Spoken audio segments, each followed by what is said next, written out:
Back to our top local story tonight. Violence plagued Syracuse over the weekend, with 11 people shot in just 6 days, much of it over the holiday weekend.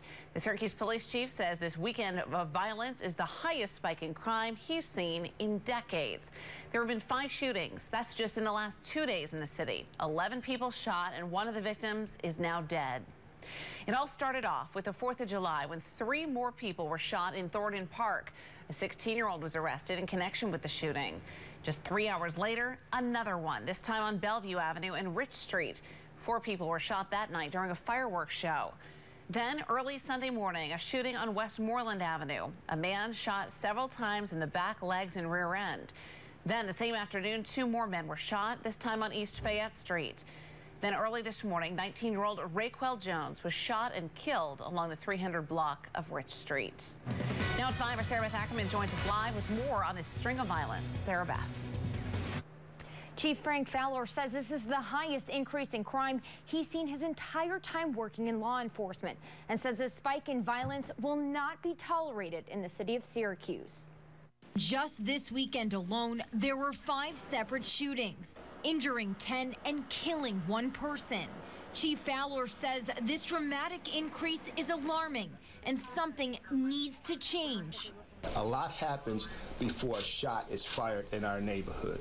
The first people who see anything are those in the neighborhoods where violence is rocking their communities. That's why police are asking people to join forces with them to stop the violence long before the shots are fired. We have to let the bad guys know each and every day that this will not be tolerated in our city. Now, I've said this before, and quite frankly, I get tired of saying the same thing over and over again. I'm sure people get tired of hearing the same thing over and over again. But when it comes to human lives, it doesn't matter what I get tired of, because I'll say this until I'm passed out, until I'm blue in the face. We need the community's help on this. To stop the steady stream of violence, the chief wants you to remember this. If you see something, say something. While it may sound like a simple request, it can go a long way. Just last night, someone called 911 after seeing people stash a weapon in the bushes. That gentleman came out of his house today, right over their offices, and we were able to locate and recover a loaded weapon from the streets that these young men had secreted so that they would later use it to conduct an act of violence. That's the type of thing that we need from our community.